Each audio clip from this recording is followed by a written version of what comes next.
Hello friends, my name is Kajal और आप सभी का स्वागत है मेरे चैनल पर। और फ्रेंड्स, आज की इस वीडियो में हम डिस्कस करने वाले हैं यूपीडीएलएड फर्स्ट सेमेस्टर सब्जेक्ट आपका फर्स्ट पेपर है बाल विकास, जो कि 50 नंबर का होता है, जिसमें से आपको 25 नंबर लाना अनिवार्य होता है।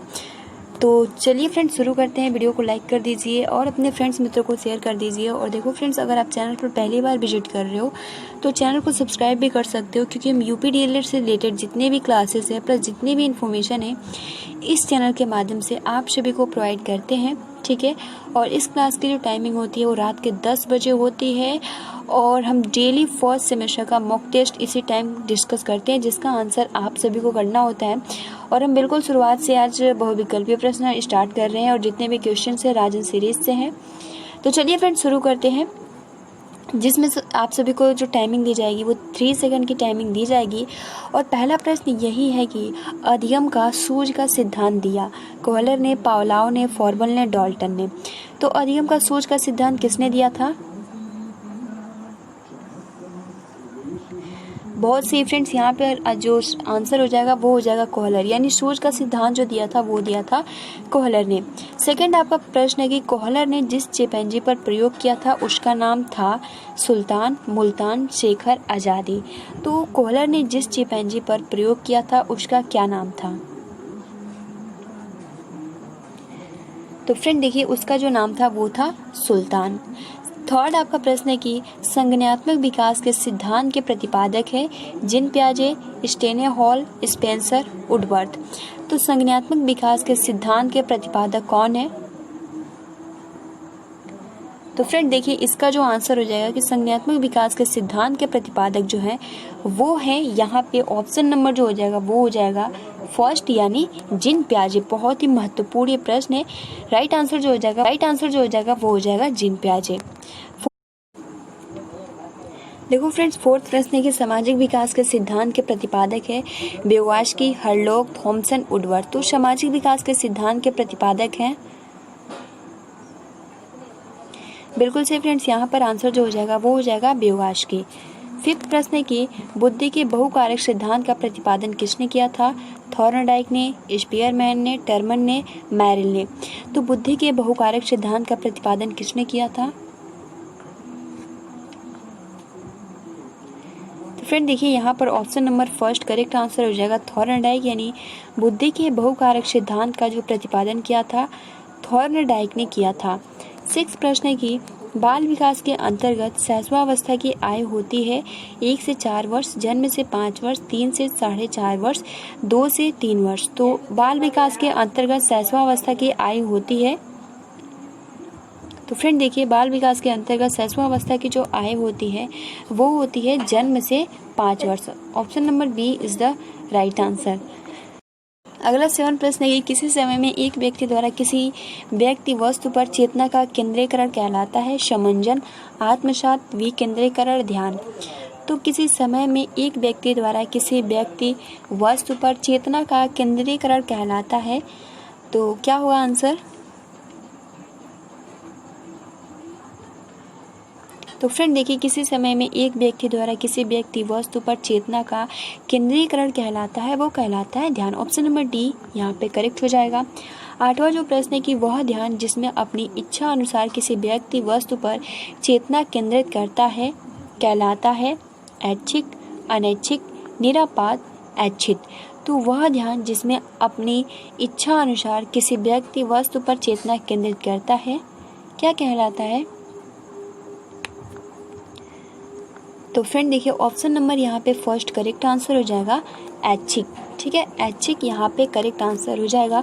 9वां जो आपका प्रश्न है कि वह ध्यान जिसमें अपनी इच्छा के बिना किसी व्यक्ति वस्तु पर अपना ध्यान केंद्रित करता है कहलाता है ऐच्छिक, अनैच्छिक, निरापाद, ऐच्छिक। तो फ्रेंड देखिए, उसमें क्या था कि अपनी इच्छा अनुसार, लेकिन यहाँ क्या पूछ रहा है कि वह ध्यान जिसमें अपनी इच्छा के बिना किसी व्यक्ति या वस्तु पर ध्यान केंद्रित करता है कहलाता है। तो फ्रेंड देखिए, यहाँ पर जो राइट आंसर हो जाएगा वो हो जाएगा अनैच्छिक। ऑप्शन नंबर बी यहाँ पे राइट हो जाएगा। अगला जो आपका प्रश्न है 10वां की व्यक्तिक विभिन्नता के संबंध में ये बहुत ही महत्वपूर्ण ये स्टेटमेंट है, आप इसको अच्छे ढंग से याद कर लीजिएगा।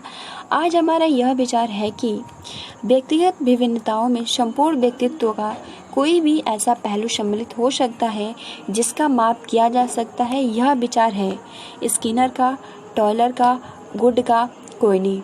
तो फ्रेंड्स, आप सभी को बताना है कि ये जो स्टेटमेंट दिया है वो किसका है। तो फ्रेंड देखिए, बिल्कुल सही, यहाँ पर जो राइट आंसर हो जाएगा वो हो जाएगा फर्स्ट, यानी स्किनर का। ठीक है, व्यक्ति विभिन्नता के संबंध में आज हमारा यह विचार है कि, तो देखिए फ्रेंड्स, यहाँ पर जो राइट आंसर हो जाएगा वो हो जाएगा स्किनर का। ठीक है, ऑप्शन नंबर ये जो विचार दिया है कि आज हमारा यह विचार है कि व्यक्तिगत विभिन्नताओं में संपूर्ण व्यक्तित्व का कोई भी ऐसा पहलू सम्मिलित हो सकता है जिसका माप किया जा सकता है। ये जो स्टेटमेंट दिया है वो स्किनर का है। देखिए फ्रेंड्स, 11 नंबर आपका प्रश्न है कि प्रसूत अधिगम का सिद्धांत किसने दिया? स्किनर ने, पावलोव ने, क्रो एवं क्रो ने, गुड ने। तो फ्रेंड बताना है कि प्रसूत अधिगम का सिद्धांत किसने दिया था। तो फ्रेंड देखिए, यहाँ पर जो राइट आंसर हो जाएगा कि प्रसूत अधिगम का जो सिद्धांत दिया था वो दिया था पावलोव ने। Option number B is the right answer. 12 आपका प्रश्न है कि निम्नलिखित में थॉर्नडाइक का नियम है तत्परता का नियम, अभ्यास का नियम, प्रभाव का नियम, उपयोग सभी। तो राइट आंसर क्या होगा कि निम्नलिखित में थॉर्नडाइक का नियम है। तो फ्रेंड देखिए, यहाँ पर ये तीनों ही हो जाएंगे क्योंकि थॉर्नडाइक का नियम तत्परता का नियम है, प्रभाव का नियम भी है, अभ्यास का नियम है, इसलिए ऑप्शन नंबर डी यहाँ पे करेक्ट आंसर हो जाएगा। 13 नंबर प्रश्न है कि वाटसन ने संवेग बताए 3, 2, 4, 5। ये भी बहुत महत्वपूर्ण प्रश्न है और इसको हमने कई बार ही डिस्कस किया है। तो देखिए फ्रेंड्स, यहाँ पे वाटसन ने जो संवेग बताए थे वो 3, क्रोध, प्रेम, भय। यहाँ पर option number first correct answer हो जाएगा। 14 आपका प्रश्न है कि वाटसन ने कौन से 3 संवेग बताए?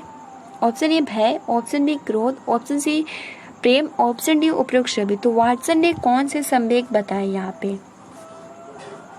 तो फ्रेंड देखिए, यहाँ पे 14 का जो आंसर हो जाएगा भय, क्रोध, प्रेम, ये तीनों ही हो जाएंगे। तो ऑप्शन नंबर जो हो जाएगा डी यहाँ पे करेक्ट आंसर हो जाएगा। 15 आपका प्रश्न है कि निम्नलिखित में से किसने कबूतर पर अपना प्रयोग किया? स्किनर ने, पावलोव ने, थॉर्नडाइक ने, कोई नहीं। तो कौन है जो कबूतर पर अपना प्रयोग किए थे? स्किनर होगा, पावलोव होगा, थॉर्नडाइक होगा, कोई नहीं। तो बिल्कुल सही फ्रेंड्स, यहाँ पर ऑप्शन नंबर जो आंसर हो जाएगा वो हो जाएगा स्किनर ने, यानी जो स्किनर महोदय जी हैं इन्होंने जो अपना प्रयोग किया था वो किस पे किया था? तो कबूतर पे किया था। ऑप्शन नंबर यहाँ पे फर्स्ट करेक्ट आंसर हो जाएगा। 16 आपका प्रश्न है कि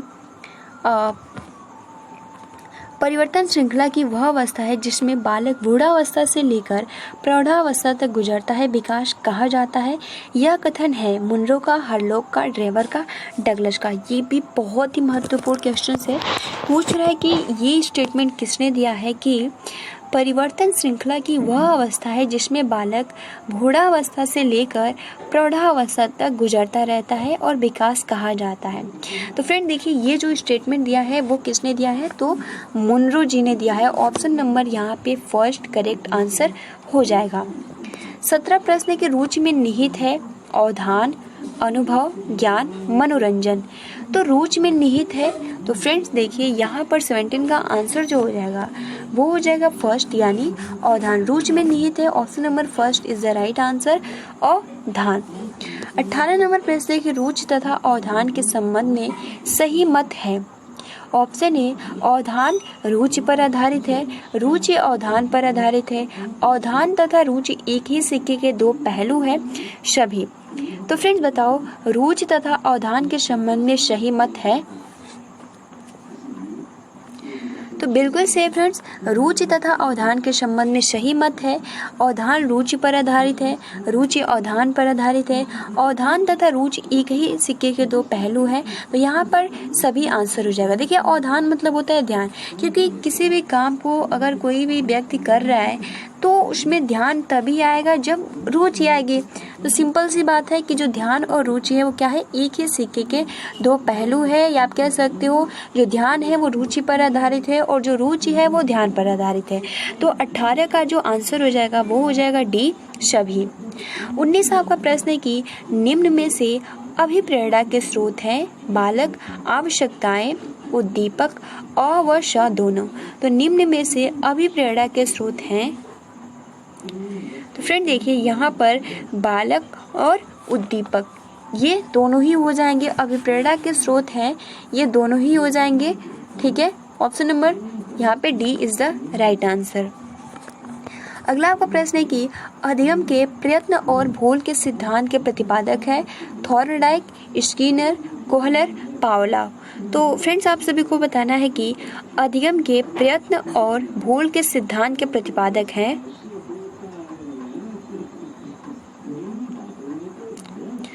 तो फ्रेंड देखिए यहाँ पर जो राइट आंसर हो जाएगा कि यहाँ पे प्रयत्न और भूल के सिद्धांत के प्रतिपादक है option number A, Thorndike is the right answer. 21 आपका प्रश्न है कि अवधान यानी ध्यान में निहित है प्रेरक शक्ति, अनुभव, रुचि, ज्ञान। तो फ्रेंड देखिए अवधान यानी ध्यान में निहित है option number C is the right answer, रुचि। 22 आपका प्रश्न है कि नैतिक विकास के सिद्धांत के प्रतिपादक है कोहलबर्ग, थॉमसन, फॉरबेल, जॉन ड्यूबी। तो नैतिक विकास के सिद्धांत के प्रतिपादक है, क्या आंसर होगा? तो फ्रेंड देखिए यहाँ पर option number first correct answer हो जाएगा कि नैतिक विकास के सिद्धांत के प्रतिपादक है कोहलबर्ग। 23 आपका स्टेटमेंट है कि बाल मनोविज्ञान सभी को एक नई दिशा में संकेत करता है यदि उसे उचित रूप में समझा जा सके तथा उचित ढंग से विकास हो सके तो प्रत्येक बालक एक सफल व्यक्ति बन सकता है। यह कथन किसका है? थॉमसन का, हरलॉक का, क्रो एवं क्रो का, फॉरबेल का। तो ये हमने बहुत बार डिस्कस किया है, आंसर आप सभी का आसानी के साथ आ सकता है। तो फ्रेंड देखिए यहाँ पर जो राइट आंसर हो जाएगा वो हो जाएगा फर्स्ट, यानी बाल मनोविज्ञान सभी को एक नई दिशा में संकेत करता है यदि उसे उचित रूप से समझा जा सके तथा उचित ढंग से विकास हो सके तो प्रत्येक बालक एक सफल व्यक्ति बन सकता है। ये जो स्टेटमेंट दिया है वो किसने दिया है? थॉमसन ने दिया है। 24 प्रश्न है कि सीखने का वक्र एक व्यक्ति की निश्चित क्रिया में प्रगति का ग्राफिक प्रदर्शन है। यह कथन है गिलफोर्ड का, फ्रॉबेल का, जॉनसन का, स्किनर का। बिल्कुल से 24 का ऑप्शन नंबर डी यानी Skinner is the right answer. 25 प्रश्न है कि किसी विधि के द्वारा मनुष्य के चेतन के साथ साथ और चेतन मन का भी अध्ययन किया जाता है। मनोविश्लेषण विधि, तुलना विधि, प्रक्षेपण विधि, कोई नहीं। तो क्या आंसर होगा? तो फ्रेंड देखिए यहाँ पर जो राइट आंसर हो जाएगा वो हो जाएगा फर्स्ट, मनोविश्लेषण विधि। 26 प्रश्न की अल्पकालिक स्मृति है, इसमें व्यक्ति उत्तेजनाओं को शीघ्र भूल जाता है, व्यक्ति उत्तेजनाओं को अधिक समय तक याद रखता है और वह दोनों इनमें से कोई नहीं। तो फ्रेंड्स यहाँ पर फर्स्ट आंसर हो जाएगा, इसमें व्यक्ति उत्तेजनाओं को शीघ्र भूल जाता है, अल्पकालिक स्मृति। 27 प्रश्न की रुचि को प्रभावित करने वाले कारक हैं परिवार की आर्थिक स्थिति, विद्यालय का कठोर वातावरण, अभिभावकों का अनुचित व्यवहार, उपरोक्त सभी। तो रुचि को प्रभावित करने वाले कारक है तो फ्रेंड्स यहाँ पर ये डी उपरोक्त सभी आंसर हो जाएगा। 28 आपका प्रश्न है कि वंशानुक्रम माता पिता से संतान को प्राप्त होने वाले गुणों का नाम है। यह परिभाषा है रुथ वेंटिकट का, वुडवर्थ का, पी जिन्सवर्थ का, एना स्टॉची की। तो फ्रेंड्स क्या आंसर होगा? बिल्कुल सही, ये रुथ वेंटिकट ने स्टेटमेंट दिया है कि वंशानुक्रम माता पिता से संतान को प्राप्त होने वाले गुणों का नाम है। ये जो स्टेटमेंट दिया है वो किसने दिया है? तो रुथ वेंटिकट ने दिया है। अगला जो आपका प्रश्न है 29 की निम्नलिखित में से कौन सा चिंतन में प्रयुक्त होने वाली सामग्री के अंतर्गत नहीं आता है? पदार्थ, प्रत्यय, प्रतिभा, संवेदना। तो फ्रेंड्स यहाँ पर जो राइट आंसर हो जाएगा वो हो जाएगा चिंतन में प्रयुक्त होने वाली सामग्री के अंतर्गत नहीं आता पदार्थ, ऑप्शन नंबर फर्स्ट। 30 प्रश्न है कि बालक के कोषों और पेशियों के में समय के साथ साथ होने वाला वह परिवर्तन जिसके कारण वह निश्चित समय पर ही कोई कार्य करने योग्य होता है कहलाता है प्रत्यक्षीकरण, परिपक्वता, समंजन, आत्मसातन। तो बालक के कोषों और पेशियों में समय के साथ साथ होने वाला वह परिवर्तन जिसके कारण वह निश्चित समय पर ही कोई कार्य करने योग्य होता है कहलाता है तो फ्रेंड देखिए 30 का आंसर जो हो जाएगा वो हो जाएगा ब, परिपक्वता। 31 प्रश्न है कि माता पिता तथा अन्य पूर्वजों से बालकों को जो आनुवांशिक गुण प्राप्त होता है उसके वाहक होते हैं डीएनए, पीजीएन, आरएनए, जीन्स। तो फ्रेंड 31 का आंसर क्या होगा? बहुत इजी क्वेश्चन है। जी हाँ फ्रेंड, इसका जो आंसर हो जाएगा कि माता पिता तथा अन्य पूर्वजों से बालकों को जो आनुवांशिक गुण प्राप्त होता है उसे हम कहते हैं जीन्स। 32 प्रश्न है कि सामान्य स्तर के बालक की बुद्धि लब्धि होती है 80 से 85, 70 से 80, 90 से 109, 100 से 115। तो सामान्य स्तर के बालक की बुद्धि लब्धि होती है, बिल्कुल सही, 32 का हो जाएगा 90 से 109 के बीच। 33 प्रश्न की व्यक्तित्व परीक्षण के लिए प्रयुक्त होने वाले टीईटी परीक्षण का निर्माण किसने किया? एडवर्ड्स ने, मरे व मार्गन ने, स्टेने हॉल ने, सिकॉर्ड एवं बैकमैन ने। तो व्यक्तित्व परीक्षण के लिए प्रयुक्त होने वाले टीईटी परीक्षण का निर्माण किसने किया? बिल्कुल सही, यहाँ पे ऑप्शन नंबर बी, मरे एवं मार्गन ने टीईटी परीक्षण का निर्माण किया। 34 प्रश्न है कि बालक के केंद्रक में सामान्यतः यानी न्यूक्लियस में सामान्यतः कितने गुणसूत्र होते हैं? 46, 42, 52, 50। बिल्कुल सही, यहाँ पे बालक के केंद्रक में सामान्यतः कितने गुणसूत्र होते हैं? ऑप्शन नंबर यहाँ पे फर्स्ट करेक्ट आंसर हो जाएगा 46। 35 प्रश्न है कि निम्नलिखित में से कौन सा परीक्षण बुद्धि का मापन करता है? CAT, TAT, MTA, Bhatia battery. तो बुद्धि का परीक्षण करता है, बिल्कुल सही, option number D, Bhatia battery जो है वो बुद्धि का परीक्षण या मापन करता है। 36 प्रश्न की बाल विकास के अंतर्गत बाल्यावस्था की अवधि मानी जाती है 6 से 10, 5 से 10 वर्ष, 10 से 18 वर्ष, कोई नहीं। तो बाल विकास के अंतर्गत बाल्यावस्था की अवधि मानी जाती है। तो देखिए फ्रेंड्स, यहाँ पे 12 से 18, 6 से 12 होना चाहिए, बट 6 से 10 दिया है, कोई नहीं, हम यहाँ पे फर्स्ट वाला ही ऑप्शन चॉइस करेंगे क्योंकि कोई ऑप्शन नहीं है, या आप कोई नहीं भी करते हो तो थोड़ा गलत हो जाएगा, इसलिए 6 से 10 आप कर सकते हो क्योंकि बहुत ज़्यादा डिफरेंट पाया जाता है, इसलिए ऑप्शन 6 से 10 वर्ष, ठीक, क्योंकि 6 से स्टार्ट हो रहा है इसलिए फर्स्ट। 37 आपका प्रश्न है कि बाल विकास के अंतर्गत किशोरावस्था की अवधि मानी जाती है 11 से 18, 5 से 10, 6 से 12, 12 से 18। तो बाल विकास के अंतर्गत किशोरावस्था की अवधि मानी जाती है। तो फ्रेंड देखिए यहाँ पर ऑप्शन नंबर जो हो जाएगा कि बाल विकास के अंतर्गत किशोरावस्था की अवधि मानी जाती है, उस तरीके से तो 12 से 18 वर्ष होता है, ठीक है।